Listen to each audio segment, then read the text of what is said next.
सिद्धार्थनगर जिले के इटवा विधानसभा से अपनी किस्मत आजमा रहे अरशद खुर्शीद अपनी जीत के लिए कोई कोर कसर नहीं छोड़ रहे। गांव से लेकर बाजारों में चौराहों पर नुक्कड़ सभा के साथ साथ लोगों से मिलने जुलने का सिलसिला जारी है। अरशद खुर्शीद के सामने भाजपा से बेसिक शिक्षा मंत्री सतीश द्विवेदी ताल ठोक रहे हैं तो सपा से कद्दावर नेता पूर्व विधानसभा अध्यक्ष माता प्रसाद पांडे चुनाव मैदान में। इन दोनों दिग्गजों के सामने चुनाव लड़ रहे अरशद खुर्शीद ने मीडिया से बात करते हुए कहा, क्षेत्र के विकास के दावे किए और अपनी जीत का भरोसा दिलाया। आपको बताते चलें कि अरशद खुर्शीद 2017 के विधानसभा चुनाव में बसपा से प्रत्याशी थे और दूसरे नंबर पर थे। मुकीम साहब न सिर्फ इटवा के बल्कि उत्तर प्रदेश के सबसे सीनियर लीडर्स में से एक हैं और ये मेरा सौभाग्य है कि आदरणीय प्रियंका गांधी जी ने, राहुल गांधी जी ने इनको इस पोजीशन पे भेजा। ये न सिर्फ मेरी या आदरणीय मुकीम साहब के, बाकी पूरे इटवा विधानसभा के लोगों का सम्मान बढ़ाने का काम कांग्रेस पार्टी ने किया है। और जब मुकीम साहब का आशीर्वाद और दुआ मेरे साथ होगी तो यहाँ कोई चुनाव ही नहीं बचा है, एक तरफा चुनाव है। देखिए, मैंने माता प्रसाद जी को तीसरे नंबर पे नहीं भेजा था, यहाँ की जनता ने उनको ढकेला था और वो यहाँ पे तकरीबन 6 मरतबा हाउस के मेंबर रहे, हाउस के सबसे अपर चेयर पे रहे, 2 मरतबा वो स्पीकर रहे। मगर उन्होंने यहाँ का विकास तो आपने देखा ही होगा। यहाँ पे कहावत चलती है कि इटवा और इटावा में सिर्फ आग की मात्रा का फ़र्क है, और इटावा देख लीजिए और अपना हमारा विधानसभा इटवा देख लीजिए, जबकि मुख्यमंत्री स्पीकर का विहीन होता है, हाउस की सबसे बड़ी चेयर होती है। तो यहाँ पे कोई विकास उन्होंने नहीं किया है। दूसरी बात जो बसपा की है, मैं पिछली मरतबा बीएसपी से लड़ा, 13 महीने का मेरा एसोसिएशन था लोगों से, और मैं ये आपको यकीन दिलाता हूँ कि पिछली मरतबा दलित समाज के, पिछड़ी समाज के लोगों ने 50,000 में से मुझे तकरीबन 30 से 32,000 वोट दिया था। अब की मुझे पूरा यकीन है कि वो वोट तकरीबन 40 और 45 पहुँच रहा है। पिछली मरतबा चूँकि माइनॉरिटी के 2 बड़े नेता थे यहाँ पे, हैं समाजवादी के नाम पे माता प्रसाद जी, और कांग्रेस और सपा का अलायंस था, तो मुकीम साहब की वजह से उनको 25 से 30,000 वोट मिल गया था। वो भी माइनॉरिटी का गाँव, जहाँ आप खड़े हैं, इससे पिछले जो गाँव जितने भी हैं सब जीते थे वो। उसकी वजह थी सिर्फ मुकीम साहब थे, असली हीरो यही थे।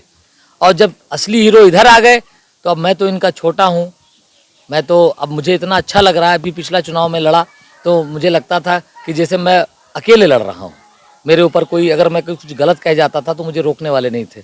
अब तो मेरे गार्जियन की तरह हैं, अगर मैं कहीं बहकूँगा तो मेरा फ़ौरन कान भी पकड़ सकते हैं। तो मेरे लिए तो बहुत अच्छा हो गया, मेरी तो विन विन सिचुएशन है। अगर आपसे कहा जाए अपनी जीत का दम भर रहे अरशद खुर्शीद इस बार इटवा विधानसभा के दिग्गज कांग्रेसी नेता मोहम्मद मुकीम का साथ मिलने और उनके चुनाव प्रचार करने के काफी उत्साहित है। आपको बताते चलें कि मोहम्मद मुकीम इटवा विधानसभा से कई बार विधायक और एक बार सांसद भी रह चुके हैं। इस बार इस सीट से उनके चुनाव लड़ने की अटकलें लगाई जा रही हैं। अब सारी कयासबाजियों के उलट मोहम्मद मुकीम पूरी तरह से जान से अरशद खुर्शीद की मदद कर रहे हैं। इस चुनाव में कांग्रेस की स्टार प्रचारकों की सूची में शामिल मोहम्मद मुकीम ने इटवा की सीट को जीतने के साथ इस जोली की 5 सीटों को जीतने का दावा करते हुए प्रदेश में कांग्रेस की सरकार बनने की बात कही। मैं अपनी दायित्व का निर्वहन पूरी जिम्मेदारी के साथ कर रहा हूं। जहां जहां मेरी ज़रूरत पड़ रही मैं जा रहा हूं और लोगों से कांग्रेस पार्टी को जिताने की अपील कर रहा हूं। इटवा विधानसभा आपका है, ये आपका कार्यक्षेत्र है, यहीं से आपने राजनीति की शुरुआत की और आज भी आप यहाँ पे सक्रिय राजनीति में आप हैं। यहाँ से अरशद खुर्शीद साहब, जाहिर है अरशद साहब का तो सम्मान लगा हुआ है, साथ में आपका भी लगा हुआ है। इस सीट को जिताने के लिए क्या आपकी कार्य योजना क्या है? पूरे ज़िले की सीटों को जिताने की हमारी इच्छा है। हम चाहते हैं कि सिर्फ अरशद खुर्शीद तो जीते ही, पूरे ज़िले की हमारी कांग्रेस पार्टी के सभी उम्मीदवार जीते, ताकि प्रदेश में कांग्रेस पार्टी की सरकार बने। स्पेशली इस सीट पे मतदाताओं से आप क्या अपील कर रहे हैं? मैं मतदाताओं से अपील कर रहा हूँ कि वो आने वाले 3 तारीख को कांग्रेस पार्टी के चुनाव निशान हाथ के पंजे पर वोट लगाकर अरशद खुर्शीद और पूरे ज़िले में कांग्रेस पार्टी के उम्मीदवार को जिताने की अपील कर रहा हूँ। जिस तरह से कांग्रेस इतने दिनों से सत्ता में बाहर थी, अभी तरह तरह के दावे किए जा रहे हैं, मतलब कांग्रेस पार्टी को क्यों जनता उठती? क्योंकि सारी पार्टियों को जनता ने देख लिया है। सपा को भी 3 बार आजमा लिया, बसपा को भी 3 बार आजमा लिया, भाजपा को भी 3 बार उत्तर प्रदेश में आजमा लिया। अब बार बार जिसको आजमा लिया, 1 बार 2 बार 3 बार आजमाए हुए को बार बार जनता आजमाना नहीं चाहती है।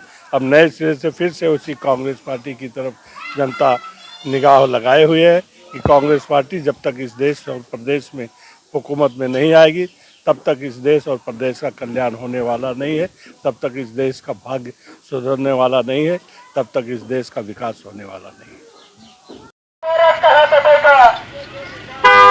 बटन हमारा कहाँ दबेगा? बटन हम कांग्रेस पार्टी मोहम्मद नसीम जिंदाबाद, कांग्रेस पार्टी जिंदाबाद, कांग्रेस पार्टी तो बाबा जी जो है आशीर्वाद दें, ये हमारा हिंदुस्तान है।